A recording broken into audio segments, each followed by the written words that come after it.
back for our second to last one of these videos. So this time we're going to solve some equations with brackets. So hopefully it's in focus. Alright. So the first thing we're going to do is an example where we have 3x minus 1 equal to 7. So here we see that we have a bracket here. So that bracket means that we have to do everything inside it because remember our bed mass.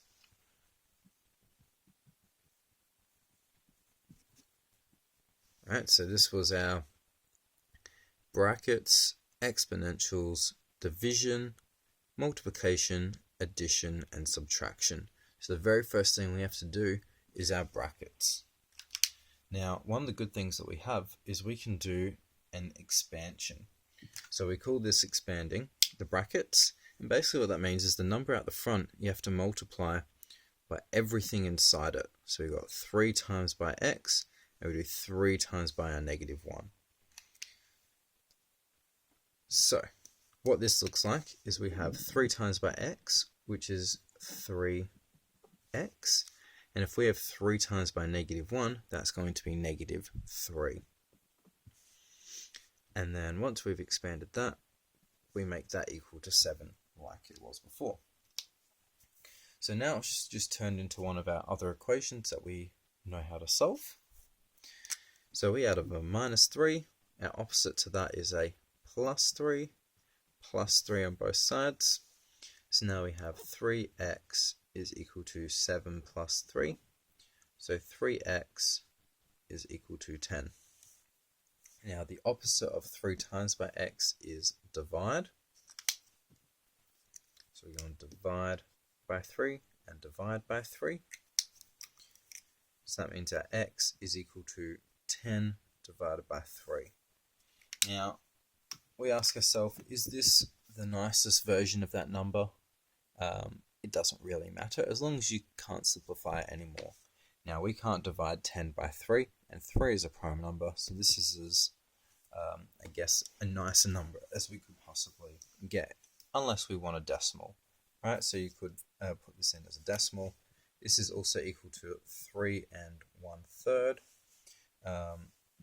or 3.33 recurring. So there are 3 different ways of writing it. Whatever way you like to write these final answers is okay. Alright, let's do another example. So our next example is a little bit advanced. So like last time, there were 2 lots of y.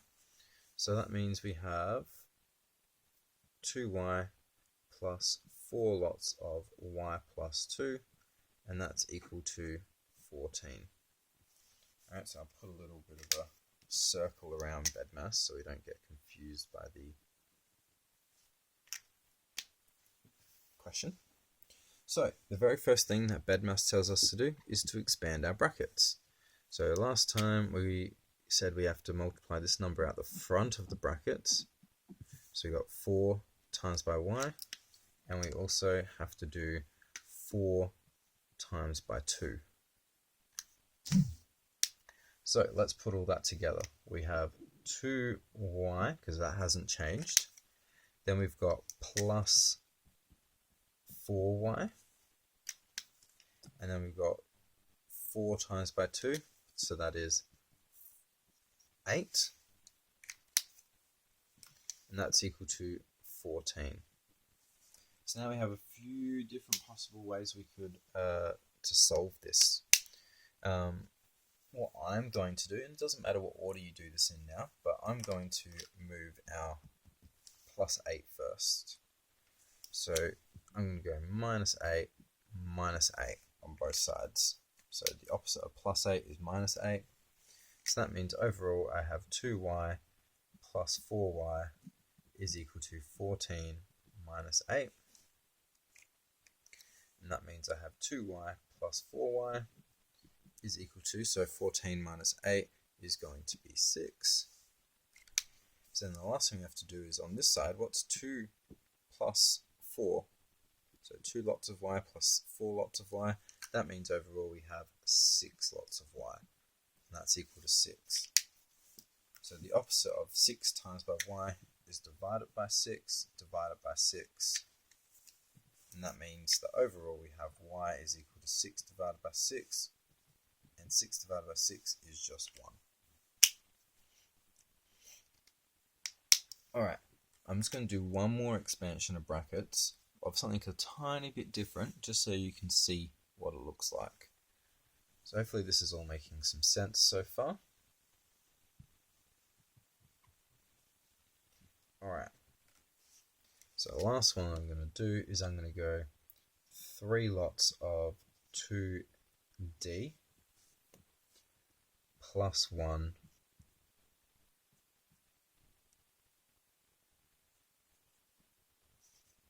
I'm going to make that equal to 9. So this time we want to find d. Right, it doesn't matter whether it's x or y, they're just variable names. It doesn't matter at all. So the first thing we have to do is we need to multiply this 3 times by 2d, and we also have to do 3 times by our 1. So we do 3 times by 2d plus 3 times by 1, and that's equal to 9. So what we've done here is we've gone 3 times by this term, 3 times by that term. 3 times by 2d is 6d. And then here we have 3 times 1, so that's plus 3. And that's equal to 9 still. So if we put all that together, we'll rewrite it all in one colour so that it looks like a normal equation. So we go back to this, we have a 6d plus 3. I want to minus 3 away from this because it's the opposite of plus 3. And from there, that's going to give us 6d equal to 9 minus 3, which is 6. So then we divide by 6, and that gives us d is equal to 1. Hopefully that makes sense. Again, if you're not sure, feel free to ask the relief teacher or go to the maths office at recess or lunch for a little bit of extra help. Alright, and I'll have one more video for you, or something a little bit more advanced for tomorrow.